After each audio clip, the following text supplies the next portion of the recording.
You're a father. What are you doing at 8 p.m. on a Sunday? 8 p.m. on a Sunday, I think that I am rocking myself in the fetal position, waiting for no. While scrolling Facebook. Yeah. Welcome to Creative Insanity. Creative Insanity.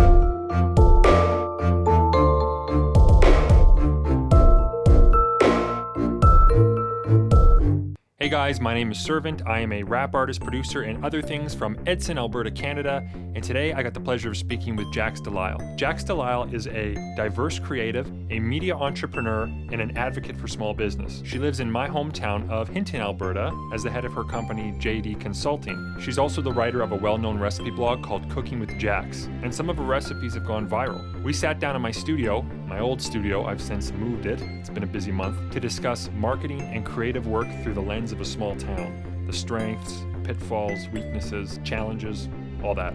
She shares her experience as a professional in the stratosphere of social media and gives tips on how to grow your brand. I really enjoyed this conversation with her. I laughed a lot. She has a bubbly personality and level of determination rarely seen in such dynamic combination. Now, let's slap into it. Jax Delisle, welcome to Creative Insanity. Thanks for having me. It's great to be here. You're the second guest in the studio, and I'm really happy about that because we have a much nicer setup here. We have better audio setup, and you're relatively local. You're from Hinton. How long have you been in Hinton? I have lived in Hinton my entire life. I moved away for a little bit, but really missed the mountains and came back. So, Wow. yeah, I grew up in Delisle, Alberta, which is a tiny hamlet just outside of Hinton. And I think growing up in such a small community also helped me hone my creativity. Well, I'm excited to get into that in more detail. But before that, starting so small in a small community, when did you know you were creative? Oh, gosh, I think from the very first day that I had a sense of self. Oh, that's a good answer. First day you had a sense of self. I'd say I'd answer the same way for me. Yeah, First memory kind of thing. Oh, this is what we do. We make things, we create. absolutely. What was it for you at first? I've always been really creative. I've taken a lot of different lessons in life. I love taking music lessons. I was in singing, I was in acting. I just loved being on stage. I love performing. I used to be into drama quite a bit. I actually at one point thought I was going to be an actress, but that didn't pan out. Not yet. Yeah, that's true. Got to give it time. And now you do marketing professionally. Yeah. And I would say quite professionally. My knowledge is that you have a very extensive client list and people that you work with, particularly in the Yellowhead region, but also from all around. And it's an artistic field in and of itself, just getting content to people. How did you get into marketing? So I started a food blog in 2011 called Cooking with Jax. And I just wanted to share my recipes with the world. A lot of people had asked me for different recipes, and I'm like, oh, I'll throw this on a blog. And it turned out that a ton of people wanted to read my blog. So I posted my very first recipe, and it went crazy viral. Like the day I posted it, I think it was January 2nd, 2011. The next day I woke up and there were 118,000 people on my blog. Whoa. So I really hit the ground running. But I used to be an accountant and I was going to school to be an accountant. I actually have an accounting diploma. And I just decided that it wasn't really what lit my soul on fire. I wasn't super excited to be an accountant. I wasn't a very good accountant. Never get me to do your taxes. And somebody had asked me, I was at Toastmasters and they said, if you could be anything, what would you be? And I thought to myself, I really want to be a writer. So I'm like, well, why aren't you doing that? So the very next day I started my blog and everything lined up and it went crazy viral the first day I posted a recipe. It's a super crazy story. That's so unlikely. What was the best? It would have been a good recipe, right? It was so good. What was the recipe? It's called apple pie breakfast, and it's steel cutouts before steel cutouts were super popular. And you throw it into your slow cooker with some apples, some juice, and you slow cook it overnight. And it's just an amazing, healthy recipe to wake up to the next day. And it just went viral. It went crazy viral. First post ever. Well, in 2011, the internet was a different place It too. was, yeah. Social media wasn't quite as prominent as it is now. I mean, I think Facebook was becoming bigger because I was on it when I was 17, and parents weren't on it yet. Like our parents weren't on it, that generation, but we were on it, and everybody our age was on it. So interesting. Food was the first thing Mhm. that got big for you, basically. Yeah, I've been creative in so many different ways throughout my life, but writing and food were definitely something that just kind of started my career. And I used to always cook as a kid with my grandma. Hmm. So my blog, I really stuck to my niche. I made it original from scratch recipes. So you'd never see like a can of something. You'd have to create it from scratch. If you made pasta, you were making pasta from flour Oh and wow. eggs and oil. And I really stayed true to that. I know at the very beginning there weren't a lot of bloggers. I felt like I was kind of one of the first Canadian food bloggers out there. And I got a lot of opportunities to write for companies or to work with companies that were big, and they offered me a lot, but it didn't really fit my niche. So I really stuck to my creativity, and I made sure to stick to my niche, and it really paid off in the end because finally the right brands came to me. So Yeah. Must have been very tempting though when you pop off with a post and then Chef Boyardee or whoever it yeah, is contacting you and saying, "Hey, we'll pay you and we'll give you this stuff or whatever so that you can broadcast our content." And for you to say no to that or to have to like how hard was that decision? Or was it just a snap like, "You know what? Screw these guys." I always really stick true to myself, and I think that's why I am successful in my field. Like I definitely have a really strong moral compass, and I knew I was going to do original from scratch content, and I didn't really waver on that. When they did pitch to me, I mean, it was an honor to be asked by those big brands that I used in my own kitchen, but my blog wasn't about that. It wasn't about convenience food. It was about kind of going back to how we used to cook and learning a bit more about your food. And it turned out that that kind of trended a little bit as well after. So Hmm. I'm really glad I stuck true to myself. And I think that as long as you're doing that, the right things will align for you. So the right clients will come to you as long as you stay on course.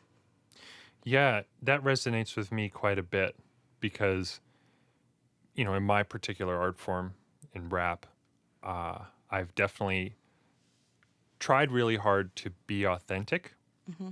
even when it's uncomfortable. And there have been opportunities that I've turned away or shied away from because, and sometimes it's taken a lot of deliberation, but it's starting to pay off in some ways. And I don't mean fiscally, but I do mean emotionally. Like there's something to be said about having your conscience set straight. Hmm. You are okay going to bed at night because you don't feel like you're conforming to something lesser than what you think is ideal. You're able to stay on the hard and narrow path. And even if it's not giving you money or many other things, you're on the path. And that knowledge is priceless. Absolutely. Yeah.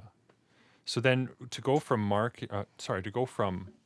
blog that takes off into marketing for others, what was the transition there? How did that happen? Well, I'm a creative person and I get bored pretty easily. No. So I felt like with the food blog, like I've had it now for over 10 years and I still occasionally post, but I'd kind of gotten to the point where I felt successful and I wasn't really growing anymore. I was being offered auditions on different TV shows and I actually got offered a book deal and I almost took it, but then I realized that I don't particularly like being in the spotlight and I kind of like being behind the scenes and making things happen. And yeah, I just got to a point where I wasn't uncomfortable anymore. I wasn't learning and growing in the same way that I had been. And I saw a need for it. I could see other small businesses struggling. And I had gotten pretty good at social media through my blog because you have to. Right. And I just wanted to start helping other people achieve that success that I had. So now with my clients in marketing, when they're successful, I'm successful, and every day is completely different. I write for a vast amount of people, and one day I might want to wake up and go into that accounting world again, and then I get to write content, or maybe I want to work in law and I write content about law one day, Hmm. or with the food, I love helping local restaurants so much. That's one of my favorite genres. I get to kind of go back into that food, I guess, category and write about food that day. So every day is completely different. I own my own time and I get to help other people be successful, which is success to me. That's awesome. Very giving. Because I think I could see a schism where part of the self could have attained some success with a blog and been like, wow, look at this great trajectory. Book deals, like all these things could be offered, and almost in a way aggrandize your ego. Like, this is me.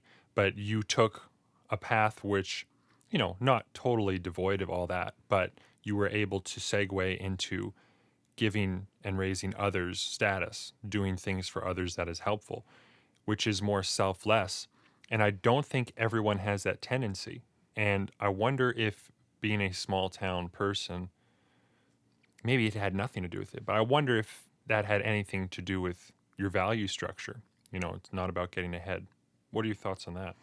Oh, potentially. I just think that for me, what feeds my soul is helping people. And I mean, not everybody definitely gets fed that way, but with the blog, I'm able to go back on it and I can still blog if I want to. So it's not like I completely shut that down. It's just no longer a huge part of my life. So when I do feel like I want to be a little bit more in the spotlight, I could go and do a little bit more blogging if I wanted to. So with creative avenues like that, you never really finish them. They're always kind of continuous. So I Hmm. think now I've just opened up the door to have different types of fulfillment. Yeah, many different avenues.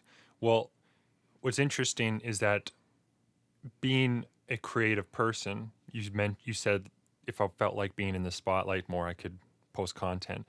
And there's something true about that because you're the bringer of content, but then also what you're bringing is recipes. What you're bringing is like gifts for other people. You're giving them something that is good, and you happen to be the presenter. So there's a bit of attention maybe that's garnered for that, but it's also very focused on, again, giving. Hmm. What are you doing in service to others? Which is also something I resonate with. How much time do you spend thinking about what to do in the day Every versus day, all doing the day. day? You know what I mean? Yeah, I think the nature of my type of job and even your type of job too is that we kind of set our own hours. But to a lot of people on the outside looking in, that seems super luxurious. But it also means that if you start to feel creative at 1 a.m., you might not go to bed till 6 a.m. So Right. I don't know. I think I put a lot of value in my career for sure. And I put a lot of value in helping others. But I do work like 16-hour days, but I love every single minute of it. Yeah. I do. Yeah, my day starts pretty early, like around I would say 8 or so, and I'm probably not finishing sometimes till midnight or 1 a.m., but you have breaks in between, but I don't know. I love what I do and I feel like it's almost just like journaling your life Hmm. and you live your life, you kind of write about your life. So, one day I might go horseback riding and that's a day of work, and for most people that would be a day off. So, it's kind of True. nice how you Yeah. get to marry the two together, right? Yeah. I actually went to the liquor store yesterday and I What? got to write off as a business expense a bottle of rum because it was a prop for a music video, which it really is. But I will, responsibly and get to enjoy that rum as a business expense.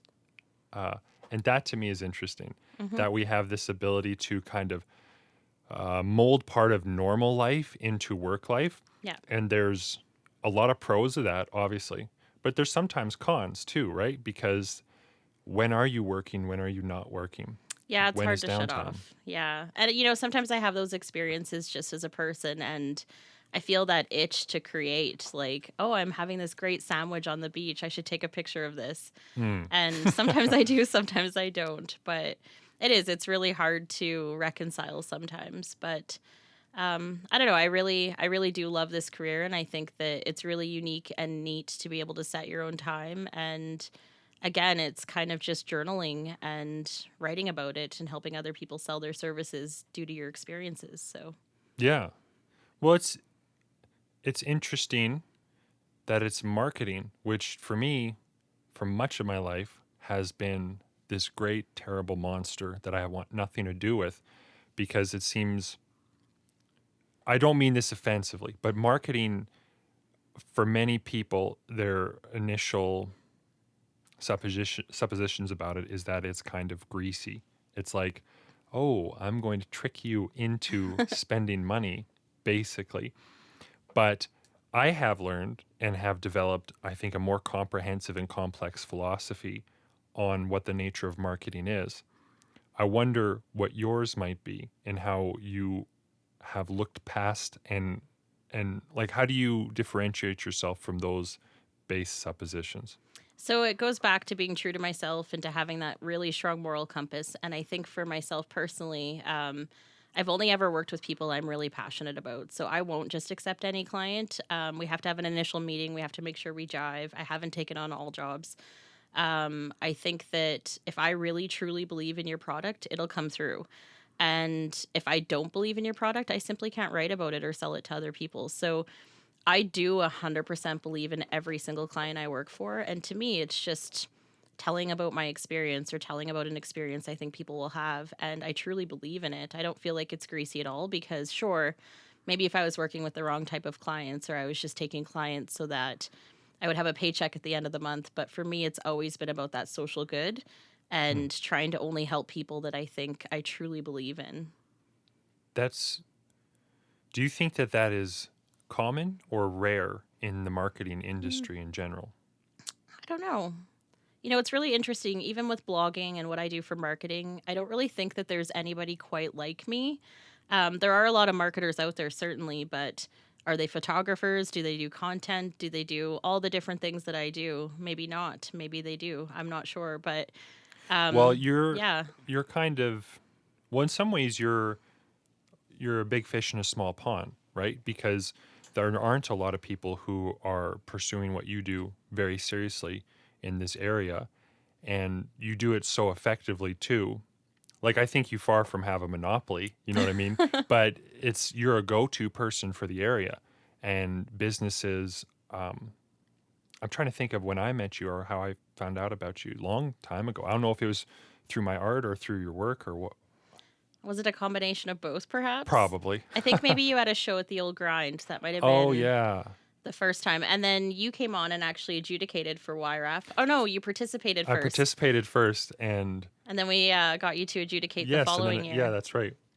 That was a video that me and Brad Tufton did that won the first place that year that it came in, and then I was asked on later to adjudicate, and that was fun. Mm, That was really fun. absolutely. I I enjoy giving critique, so that that was really great for me. But yeah, I mean, the point is that you've been around, you've been doing this work, and you're really quite well known for what you do, but you probably don't have a lot of people like you in this area that I don't know that you're friends with or that you know or that you can really understand and get a grip on their own philosophy.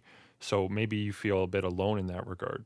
Yeah, it is. And even with blogging, it's a bit of a lonely world. But, I found other bloggers a lot of them were actually in the US, not in Canada, but you become kind of a network Hmm. and you help each other. And with marketing, I definitely have a network, but it's a lot of people in different lanes. So, like you with videography, Yeah. or, I've got friends that are photographers, I've got friends that do social media content, but it's not, the whole comprehensive package. So, I find bits and pieces of networks here and there, but yeah, it is a bit lonely sometimes, but I'm fiercely independent and I'm okay with that. Right on. Well, and I imagine the parts where it's not lonely is you connecting with your clients, making something meaningful that does a good job. Someone else I was talking to on my podcast Ben Wallace. I had Ben Wallace on, and he does some marketing for a couple of big podcasters uh, around the world. And he had said that he had a really good definition. He said marketing was showing people who might be who might like something they might like that they might like it or so like it was so simple and I'm butchering it, but basically he made it sound so human. It was like, hey, you're the kind of person who likes this type of thing, you might like this, and if they do like it, that's rewarding. It's like Mhm. the art of recommendation. I was a bookseller. I worked at a Chapters years ago in the city, since closed down because bookstores are less prominent, sadly. But I learned about the art of recommendation and how people would go there looking for a book. They didn't know what they wanted, but they're in the market for one. And all you got to do is walk up and say, hey, do you like cultural commentaries? You do?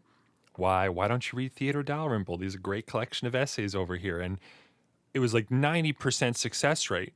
People would buy it and then they would read it and they'd hopefully be happy. And so there was this element of reward built in, and it was very intrinsically human.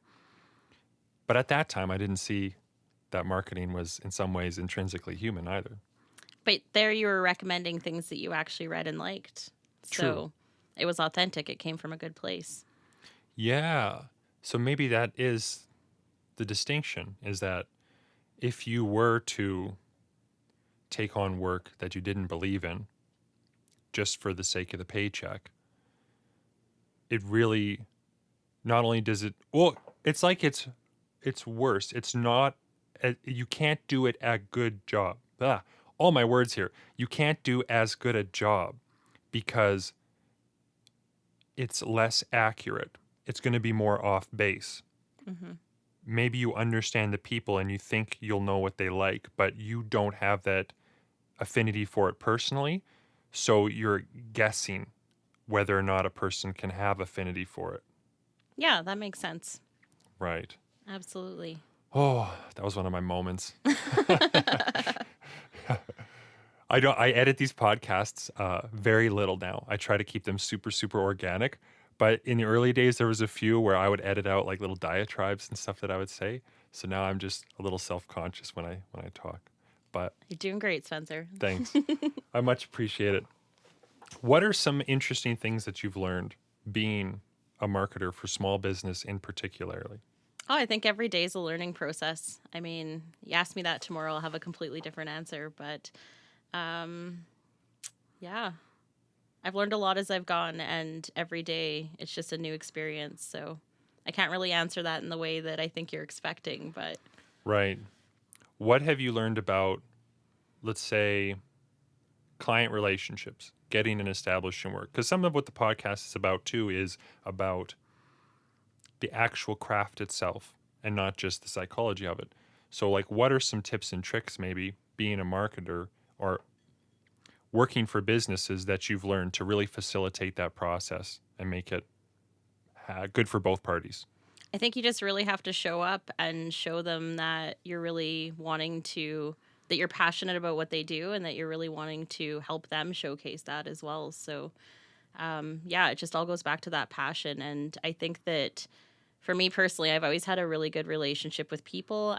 I'm definitely a people person. I fill my cup when I'm around other people, and that's how I get my energy. And I think that for me, like, I love coming up with creative ideas for people and giving them those ideas and seeing what we can turn that into. I think that for me, my job really is to inspire people to be inspired. And I've definitely honed that as I've gone. I mean, sometimes I feel like I'm such a creative person. I can come on pretty strong and I can throw a whole bunch of ideas out there, but most people need to take it a step at a time and just kind of bite it off in little pieces. So sometimes I slow my roll a little bit, but yeah, I don't know. I try not to harness creativity too much because that's when some of the best ideas come out as well. So That's interesting. So do you set time aside for the day to be creative for a client?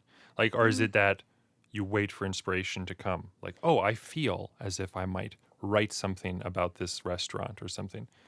I think you can't really force creativity. I think that when you do force it, it feels forced. So it's not that I really wait for it to come, but I know I get really excited about small businesses. If they have an event coming up, I really want to be there and help support it. And I feel like I'm really in the moment while I'm there. So it's good to try and get the content done while you're feeling that energy and passion for it. If you leave things too long, you might not have that same energy or passion when you come back to it. So, yeah, I think it's an always moving goalpost, but I don't wake up every day and be like, oh, I have to do this for this one client and then force it. I try to work pretty far ahead so that there is the opportunity to do it when it feels natural and organic. And that kind of did start with my blog because you couldn't write about Christmas at Christmas. You Oh, had to right. kind of pre-plan things about 3 months in advance. And I try to do that with my clients as well. So Oh, that's super ahead of the game. it is. And, when COVID first happened, that was Oh, tough. I I bet. lost a lot of content. And when all my friends were like, oh, I caught up on my Netflix shows, I'm so relaxed, I was like hitting the ground running, trying to pivot everybody and make sure posts didn't come out that mentioned things pre-COVID or, Yeah. creating all that new content. So, Yeah, that would have yeah, been, well, a shitstorm. it absolutely was. And then, even for 2020, we tried not to work too far ahead, maybe a month or so at a time. But, to be organized, you really do have to work ahead. So right now we're kind of finally in a position where we can start doing those quarters again. However, then the announcements come out and patios are shut down and we got to quickly go in into all our content and change it. But it's just all about that key buzzword of the year, which is pivot. We're Pivot, really good at yeah. that. I hate that word right now. Yeah, that's a good one. Yeah. I imagine having so many clients, and I know you have people who work for you sometimes who help and assist in areas, but like to juggle all that, Hmm. to delegate or do anything, like that's a lot of work. It And then you is. have, do you ever did you have to do that with yourself as a business? Like with your own business? Did you have to market, or have you ever marketed yourself to other clients? Oh yeah, for sure. I actually, when I first started my blog, I made an appointment with myself. So I'm a really big fan of making appointments with yourself. So to do my own marketing, I would sit down on Mondays at 9 o'clock a.m. I never booked anything before 10. I still actually don't. Hmm. I typically try not to do before 10. But for that 1 hour, I would sit and be my own marketer, and I would sit there and just focus on what my marketing for the week would look like. And then when I got to a point where I was getting really fast at what I was doing, I could do my whole month in that Monday. So sometimes I'd go for coffee and I'd go to the old grind or a local coffee shop just to have a different area. Hmm. I know that with everyone working from home right now, it seems so common, but back when I was doing it, it was new and not a lot of people were working from home. So I needed that new perspective, and I would kind of just sit down and almost book it as an appointment or a meeting and get it all out in that sense. So when it comes to clients, I try to do meetings with them to get that inspiration. And usually, when I'm sitting down with somebody, their excitement sparks my excitement, and vice versa. It becomes this just Hmm. perpetual circle of inspiration, and that makes it a lot easier. Well, and entrepreneurs or small business owners who you're working with Hmm. a lot of, they are probably very enthusiastic people as a general Yep. population because they've worked hard to build their business and turn it into something. They care about it. It's often part of their identity. Hmm. So, yeah, soaking in their energy a little bit would certainly be one of the perks of your work. I think that I see that too as a videography specialist or whatever it is that I do, working with people, and then you see their passion and you go, oh, okay. But I sometimes wonder if I'm too particular or if I'm too Hmm. narrow scoped because, I have work now and it's great, but you know, I just have such immense trouble doing things that I don't want to do. Me too. So how do you get over that? Because I imagine, even though you have a lot of passion for the work you're doing, and you sit down with clients, and they're excited, and you've got great ideas, there's still an aspect of your work, maybe just the organization aspect, the Mm. spreadsheets. There's got to be some part of it that's maybe not the most thrilling at every minute of every day. How do you push through that stuff? How do you do it and be timely about it? It's tough. I think for me, it's the organization and administrative stuff I dislike the most. And it's kind of funny because people that know me will think I'm organized, but I kind of have to be for what I do. But I don't know very many creative people that are hyper into paperwork. I I'm really not. dislike paperwork, but I've recently started. I'm at a point in my business where I can hire some of that stuff out as well. And even though I can do it, I do have the training to do it. I can sit and focus on the things that I love the most while I get maybe a bookkeeper to do my accounting or, Mm. it's just, yeah, I try to focus on the things I really love the most. But when it comes down to it, it's definitely like the paperwork stuff I dislike, definitely. So you just grit your teeth and do it? Did I say definitely enough? I really hate it. Yeah. I think you kind of have to, and you have to, again, make an appointment with yourself and sit down and just do it. And it's funny because the things I put off the most, they don't take a lot of time. It's, sometimes I'll put things off for like a whole month and then I do it and it took me like 15 minutes. And I'm like, You're why like- did you put that and it was off? at the back of your brain the whole time, and you're just like, that stress was just sitting there. I find the same thing for me. Yeah. There's certain projects that I'm maybe not as thrilled about, and so I procrastinate them. But yeah, just that you manage to be timely or to get stuff done. Like you're working to schedule multiple schedules for multiple businesses. That to me sounds like an absolute nightmare. I love it. It's one of the things that's funny and kind of complimentary about our work is that I've been worked with clients in the past to do social media stuff, and I did it, and I've got the tools because I'm an artist and I've learned the ways, but I really don't like doing it, especially for other people. So I drifted away from it and focused more on my content. I like making music and videos, and for other people as well. But it seems like I know you've done videography as well and photography, and you incorporate that as part of your business. But I think that you've got a strong hand when it comes to the marketing side of things. You're able to really lean into and embrace that. My computer's making weird noise, whatever that was.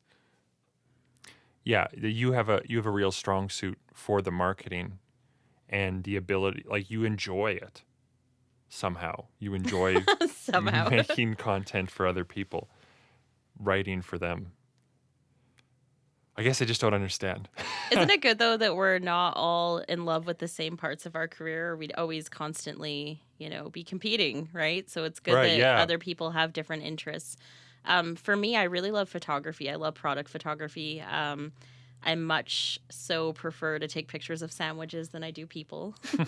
Sandwiches never complain. And then you get to eat them at the end. But yeah, writing for me, like I almost feel like time just stops when I'm writing. Like it's like it doesn't even exist. It could have been 10 minutes. It could have been 10 hours. Like who the heck knows? And for me, like it's just writing is where I definitely shine the most. And I get to do that for so many different people. And I think marketing is really a lot about psychology as well. And I find it really fascinating how it works and how human behavior works and how we market to those different things. So like this year with COVID, a lot of people, we almost disassociate a little bit when we see things that are negative on social media or have negative emotions. It could be as simple as saying, I can't wait to see you, but you need to reframe that from a negative sentence to I can hardly wait to see you. Right. So I find stuff like that so fascinating. And that's yeah, just like a flip of a couple words. it is, absolutely. But I love watching the algorithms and, with algorithms too, like they're so behavior based. Like we as consumers create those. It's all based on our behaviors for sure. So I just love watching stuff like that and seeing how the world's changing and how people's perceptions are changing and kind of how to write to that. So Do you see any negative trends? I know you're not an overwhelmingly negative person, but I imagine, I look at algorithms and, my personal experience is, I'm gaining some Facebook likes to my page. People are paying attention. They've said, I want to see content.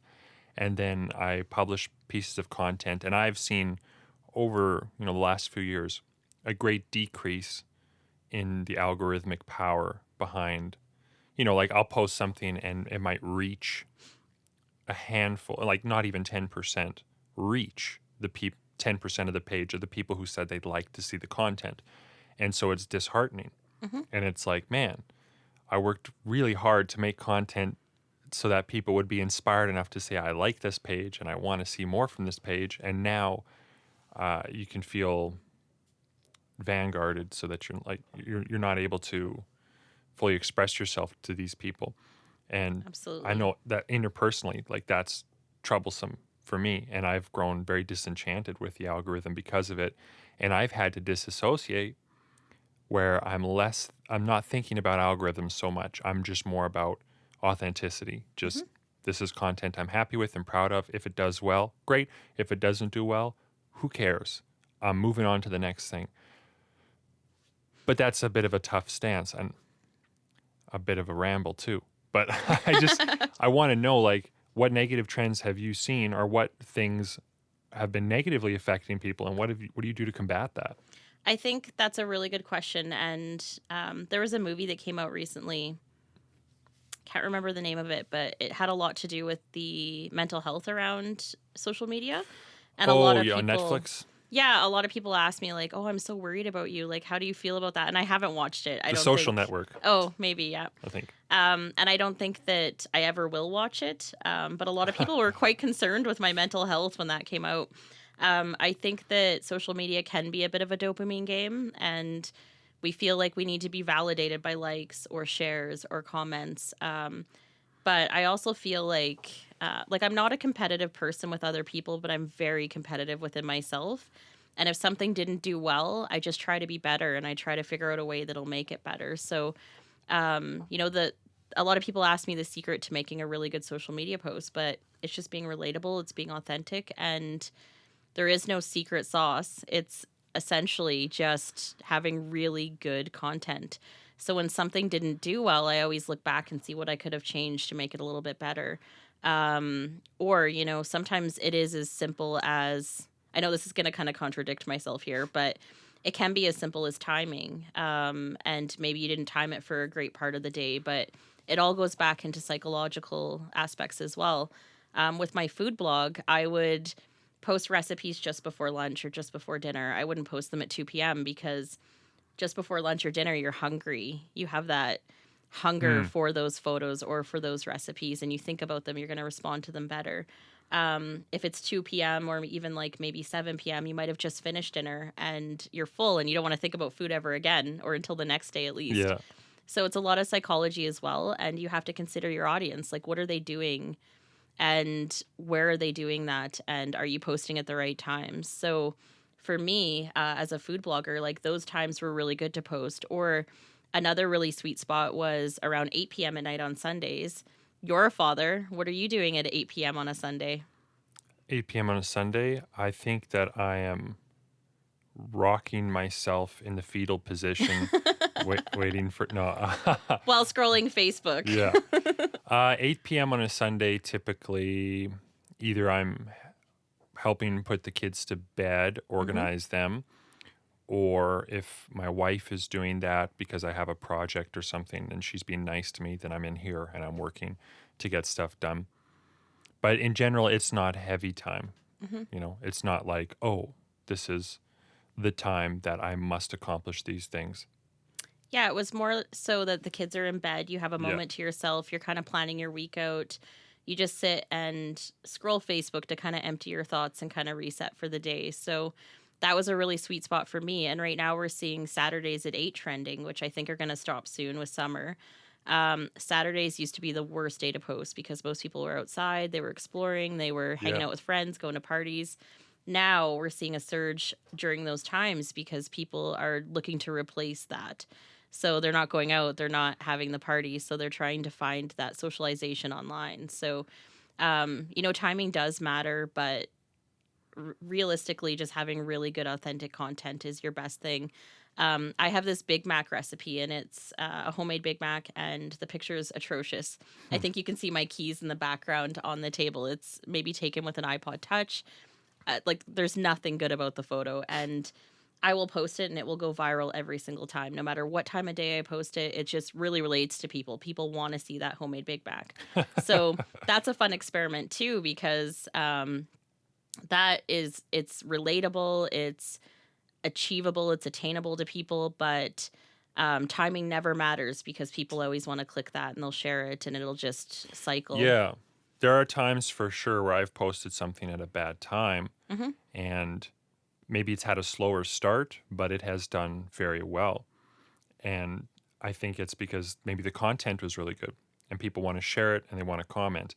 And so, I mean, my understanding is that is how these social media platforms work. I mean, looking at Facebook specifically, It's an attention economy, right? So I post something to my servant page, and Facebook says, "All right, we'll give you a shot. We'll show it to, I don't know, 10 people or something, right? We're going to show it to like barely anybody. We're going to see if it's good." And of those first people that it shows it to, if of them someone goes, "Oh, wow," and they write a comment, and it's a big comment, and they like it and they share it, then Facebook says, "Okay, all right, maybe I'll show it to like 4 more people." Like whatever it is. I'm being a little bit mean here, but like, and then at a certain point when it's garnering more attention, shares, comments, and reactions, then it just starts to spread from there. And then you get in an upward spiral because it's being shown to algorithmically, wide palette of people, and the likelihood that they're going to react to it is higher because there's more of them. So, I mean, it can keep going up and up, but it's a cold kind of math sometimes to look at it that way. Like that's the technical way. But in terms of how that's analogous to, let's say, real life outside of social media, marketing back when it was, hear ye, come over and try this new, ale or whatever, it would be word of mouth, right? The bigger crowd, the more crowd it draws in. So if there's a huge crowd gathered in town square around this guy talking, more and more people are likely to go there and see, oh, what's all the fuss about? What's going on? And if it's really just a few people there, like the same principle applies, but in social media. If nobody likes it right away, then people intrinsically go, oh, it must not be worth liking, right? Yeah, and I think a lot of people forget that these platforms are businesses too. So they do have an end goal of making money. And when I first started my blog, ads weren't as apparent. People were seeing more content, but with Cooking with Jax, I never ever used any ad dollars towards that platform ever. Sometimes Facebook would give me a free credit and I would use it, but I've never actually paid ads on that platform. But for businesses, sometimes I do. So I think that it's essential to harness that marketing if you can. And it's not too expensive either. Like right now to advertise on social media is $1.25 a day. Like it's really low and you can reach your exact right audience if you need to. But I think that, if you're trying to just do things organically, certainly you could succeed. A lot of people have succeeded in that. I mean, I know I did. But they are businesses and you might have to boost it or you might have to throw some ad dollars towards it in order for more people to see your content. I know you said ad dollars, but I heard post some mad dollars. Yeah, that works too. Yeah. Ad dollars. Well, and I think, I mean, Facebook in a way and other social media companies, like they are somewhat incentivized definitely to throttle content. Yep. I can't see another way around that. They would have to, because if the almighty dollar is the thing that they're after and the attention economy is how they garner that, then they have to be very particular about what goes in your newsfeed. And it's no longer linear, right? It's based on many different factors, what you're going to see in your newsfeed. The power of the like button is diluted. It used to be a bigger thing because you would see all the content that comes from it. But now people know subconsciously that the power of the like button is diluted. And so they're willing to throw it out easier because it's not as big a deal. They know they're not going to see all the content. They know it's, good job. This guy wrote a poem. This looks awesome. I'll share. I'll give a like to that. Right on. Because I'm probably not going to hear from him again. Is the other thing too. I might hear from him, I might not. I think there's something about it that allows that has trouble for me to want to play in that playground. And I've had times where I've completely walked away from social media just for sanity's sake. What do you do? Have you ever taken a social media hiatus? It's funny. I actually don't have the same experience on social media that you do or that anybody really does. My news feed is 100% about business, and my algorithms are so messed up because it thinks I'm an investment banker, a lawyer, a restaurateur. Like, there's so many. My ads are not for Jax Delisle, the human. They're for Jax Delisle, the business. So, my perception of social media is completely different. And, even with Cooking with Jax, like I think the last time I posted on my Instagram was like September of 2020. That's a while ago. Yeah, so I definitely have a different experience than most people, so I can't really speak to that in the way of, likes and attention and whatnot, but it definitely affects me if my clients' content doesn't do well either, but it also makes me want to compete with myself and be like, what can I do to make this better? And I do know that, if something starts suffering, so a page isn't getting as much love, Facebook does do that if you spend money on ads and then you stop spending money on ads, it's like this whole thing. But, ultimately, Facebook loves it when you play with their tools. Instagram loves it when you play with their tools. Maybe do an Instagram Reels or Facebook Live or something that has faces or people. People really relate to faces. And even, I know I keep going back to COVID, but we really saw a surge in that. Like, people always liked seeing faces in ads, but now because we don't see as many people or we don't have as much face-to-face contact, it's even more important than ever. So there's ways that you can, I don't want to say trick the algorithm, but you can definitely harness it and make it work for you. Yeah. Well, it's an analogy I've used in this podcast before, but it's the language analogy. It's about, social media, communicating through it is a particular kind of language. It has rules. It has things that work better than others. If you don't grab someone's attention very quickly, they can't hear it. Yep. It's gone. So learning the language in a way, maybe there's something existentially sad about that. It's not face to face or, it's some other thing, but there's also something kind of exciting about it because you're trying to figure out how to communicate your ideas and what matters to you and what you think maybe ought to matter to other people. How do you effectively get them to pay attention to it? It's like a whole language in and of itself.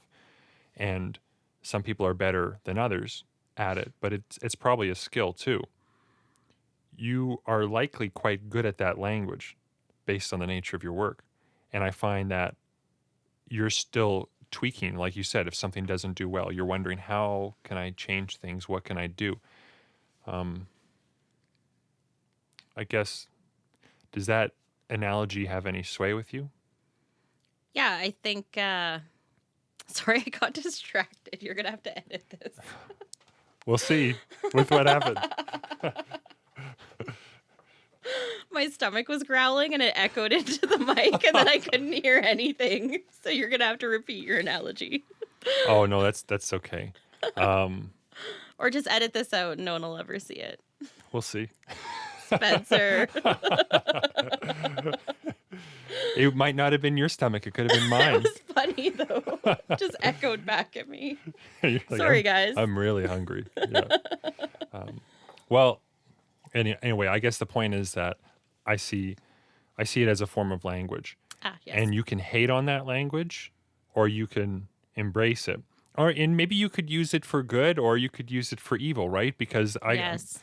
A psychopath is someone who, or let's say a very high functioning psychopath or sociopath. They're someone who is very adept at social skills. They can pay attention to the reciprocity of it. They understand where to be bigger, when to be smaller. Like, they have all these rules that they're able to follow, and then they will use that to manipulate someone to do something unconscionable.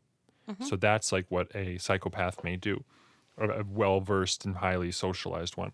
So you could have that mentality in marketing, someone who can speak this language really effectively, and they know what's going to make someone tick, or they know what's going to. So that's where morality comes into play, where, yes, it is a tool that you can wield. It's a language, but you need to be able to, or ideally, you are not using it for nefarious reasons. Ideally, you're using it altruistically, like what Ben Wallace said. It is showing something to someone who likes this kind of thing that they might like this kind of thing. And then the power of recommendation is great. You ever recommend a book to someone and they read it and love it? That's awesome. It is. Yeah. So.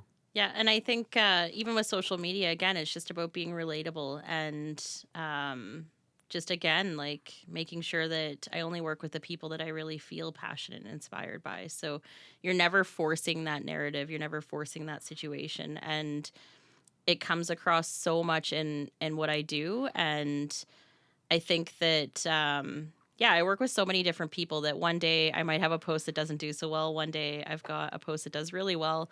It's kind of a cyclic thing. And, there's so many different posts that I'm putting out every single day that I never have a bad day necessarily, but I also never have a super great day. It's always like kind of a combination of everything. So, And then you're learning yeah, every time because yeah, sometimes it works, sometimes it doesn't, and the algorithm, as you said, it's basically a behavior model, it is. Yeah. and it's morphing itself as people's behaviors evolve on hmm the interwebs.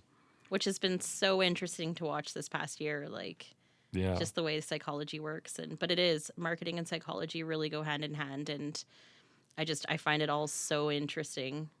you'd have to. It's good I do, because I Yeah, mean, I love what I do. exactly.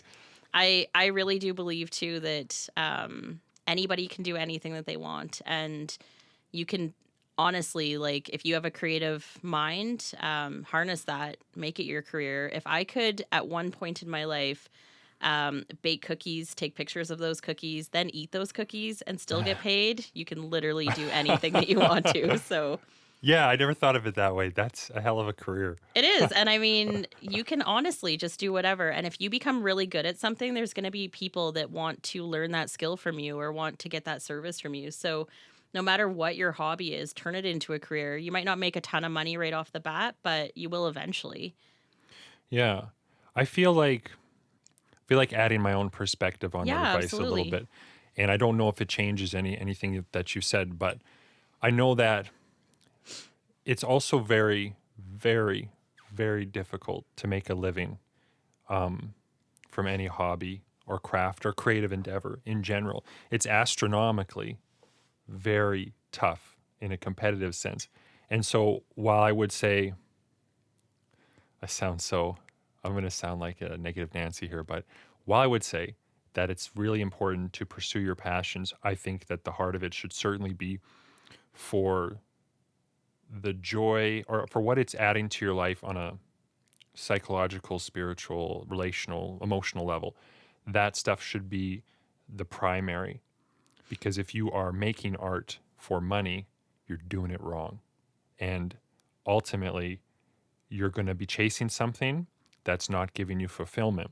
And maybe you will be able to pursue it and make money, and that'll be great for you. But the money's not what's going to fulfill you. And then you're going to be like, here I am painting another friggin' what's a famous painting? You know what I mean? Like, you're just not going to feel good about it. So I think that in a way, hobbies and crafts should definitely be works of love.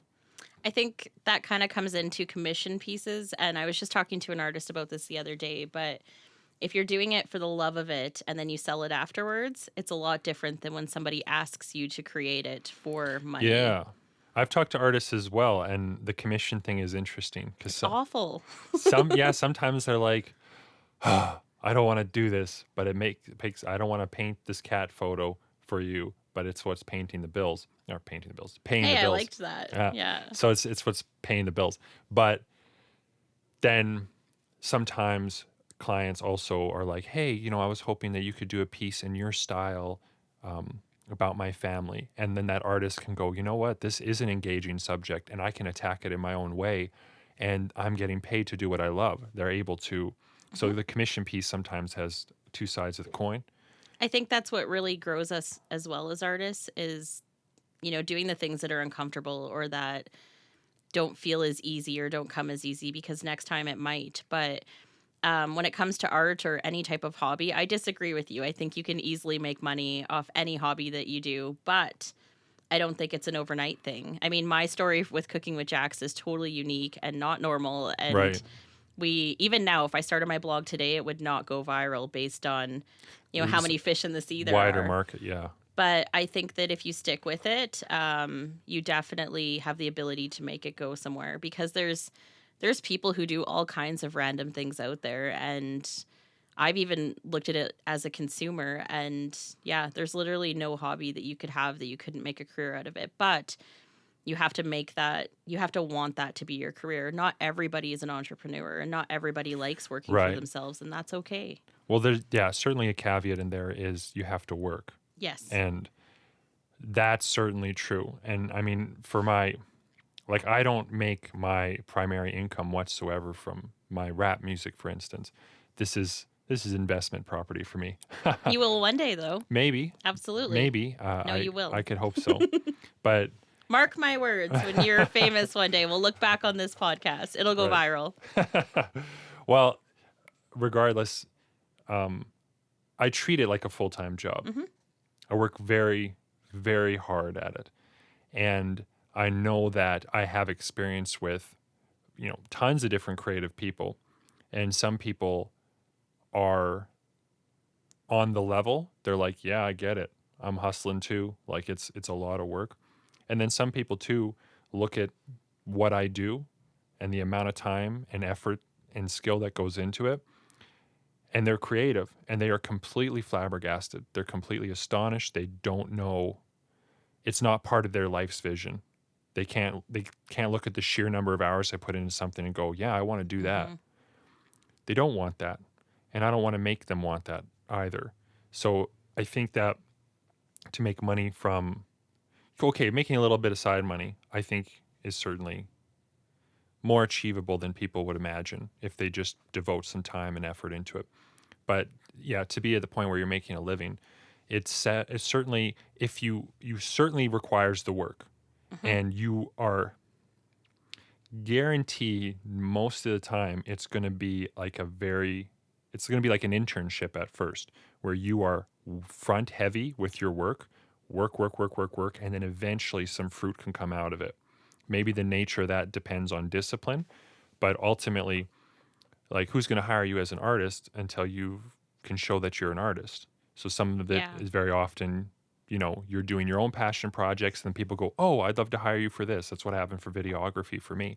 And then sometimes, schooling can play a role, but it's definitely a lot of work. And I don't, certainly not on this podcast, I don't mean to discourage people, but I want to temper that with reality, because I think you have to have a somewhat hardened mindset going into it. Like, okay, I want to make a living doing this and I want to enjoy it. Okay, right on. Go for it. Just be prepared to work. Yeah, I think you really nailed it, because it takes a lot of work, and I'm a very hard worker. Like, if you ask anybody who knows me, that's probably one of the things that comes to mind, is how hard I work. And you do have to work really hard if you want something to happen. I think that a lot of people have this notion that, it comes easy, but it doesn't. Like, I mean, certainly some aspects of it does, but you have to put in the hours. Well, and sometimes there's luck, right? Like, you yeah. posted something at the right time, the right person sees it, someone shares it. Like, I had this big thing with Jordan Peterson share a rap of mine. He's just a really well-known intellectual. And I did this goofy little rap, and he had shared it, and it got a whole bunch more eyeballs on my work, which was super nice. But I had learned from some of the team around him that works with him the unlikelihood of that happening. How unlikely it was. This is not to say he never shares other work, but he had never shared a rap before. He'd also, only just prior to that, I think he had been starting to think about interacting more with people on social media. He had been recovering from some physical illness, and he was trying to get back into it. And so I just kind of learned a little bit more that, there's a very high likelihood that I could have posted that and he wouldn't have seen it. In fact, it was astronomically high. So it was kind of lucky that of the thousands of things people tag him in, that he stumbled on mine. And then the quality was there, and he was feeling, I don't know, generous enough, and he just decided to share, and then some great things happen. So, like, there is some luck. But the thing is, you also create the conditions for luck. Yes. I worked really hard just for a couple hours on that thing, but, like, he dropped something, and I was like, oh, this will be fun. And I did it right away. I didn't waste time. I wrote it the day before, I wrote it and then put it out there within a period of 24 hours. And that was part of why it was impressive to him, was because he just put something out there and I had remixed it and done something in such a short time. So there was work there, there was effort. And not Mhm. only that, I developed a gazillion different skills so that I could film myself in the studio and record it and produce and get everything done in a very timely fashion and put that piece of content out of there. What would have taken me weeks years ago took me hours. So it's, yeah, a combination of creating the conditions for it, and sometimes a spark hits it because there's enough kindling there, you know? Yeah, that's a really good way to put it. And a lot of people always tell me, like, you're so lucky you get to do what you do. And it actually drives me a bit nuts. I really hate when people say that. It's almost like telling a photographer, you must have a really good camera, you know? So, Oh yeah, um, that's a oh compliment. gosh. But I really think that we do create our own luck. And I am like one of the luckiest, unlucky, or Hmm. unlucky, lucky people. Like, I always tell people, like, if there's a door prize to be won at an event, I will win it while my car is getting hit in the parking lot. So I'm That's like a funny. lightning rod for the universe sometimes. But I do. I really think that hard work is what makes luck happen. And things don't just get handed to you. You have to take them, you have to want them, and you have to work really hard towards them. So even your story now, like you did create a lot of the conditions for that. And there is a little bit, I guess, of luck involved, but we create our own luck. Absolutely. Yeah, dialectical. It's Mhm. like there's another word for that. I'm sure is fancy, but I'm not gonna find it. So But you know, Spencer, if your video didn't have that element of relatability, it didn't have that emotion in it, it didn't have that quick turnaround, you would have, even if you would have posted it and he saw it, it wouldn't have gotten shared. Like you created that. yeah, quality for sure. Absolutely. And That's the secret. Quality, yeah, relatability. and quality is what I'm looking at my audience who's full of creative people. Quality is your first most I'm passionate about this. It's the most important thing. Hmm.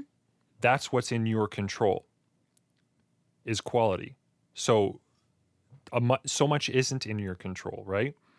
You can't control whether people are going to like this or that, or whether it's going to be timely, topic wise. Like um, yeah, everything is out of your control except quality.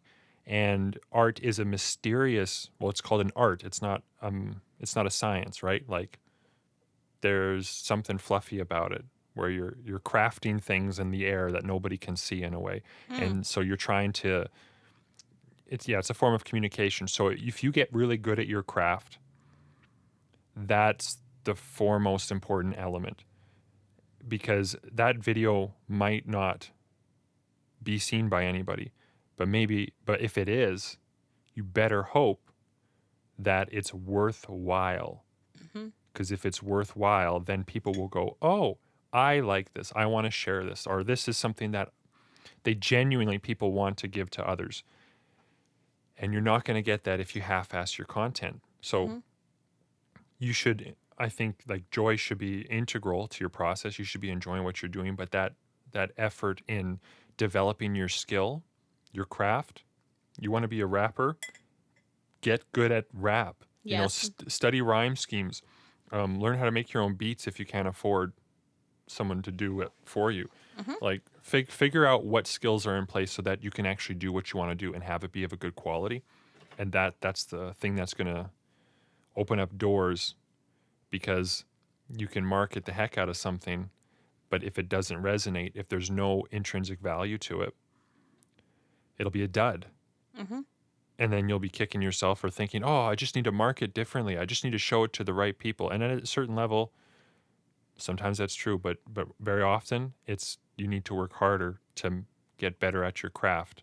Absolutely. And even just touching on marketing again, when we're talking about like even paying ad money towards different things, if you boost something on Facebook or you do an ad for something that didn't do well organically, which means that people are going to like it on their own without spending any money, it's still not going to do well as an ad. You have to boost or create an ad for content that did well, Hmm. because if it did well, it's going to do well as a booster and ad. So it's not like you can just come into Facebook or Instagram or Twitter and boost your post that had 0 likes and expect it to get 150. But if you had a post that had 50 likes and you boost it for even $5, you're probably going to get 250. So it all goes back to creating really good content no matter what you do. It's all about the content. Yeah. I definitely think that's a very good lesson, and we're near the end here. But I wanted to ask, what would be your advice? Because you're a diversely creative individual, as you know, from cooking to writing to marketing. There's you also do watercolors and stuff, right? We didn't even talk about that. Yeah, no, watercolor painting and event planning. I've planned some pretty cool events in the past as well. So Yeah, yeah. you're a diversely creative individual. My audience is primarily creative people. Mm-hmm. I wonder what advice you might like to leave them with if it's something you haven't said already. I think just do it. Like, just get out there and do it and try to make your passion happen. And if you're somebody who has a hobby that you don't think you can make as a career, if you're working a job as a boring accountant and you have another passion that you think that the world might want to see, just do it. Like, don't hesitate. Now is the time, and we're not going to live forever. And I mean, now is the time to do it. So Do it now. just do it. Right now. Get that, yeah, light your soul on fire in the things that you do. And, you know, time is a very interesting thing. And I honestly just think that the more passionate you are about something, the more the likeliness of it to succeed is. So if you're a creative person who's just thinking about being creative as a career, quit your job, get that fire lit under you, and just create a passion for yourself. But know that you might be eating macaroni and cheese and ramen for a little while until you hit your groove. Yeah. Consider all the options maybe before you quit. Just know the quit your road job, everybody. Unless you're being creative.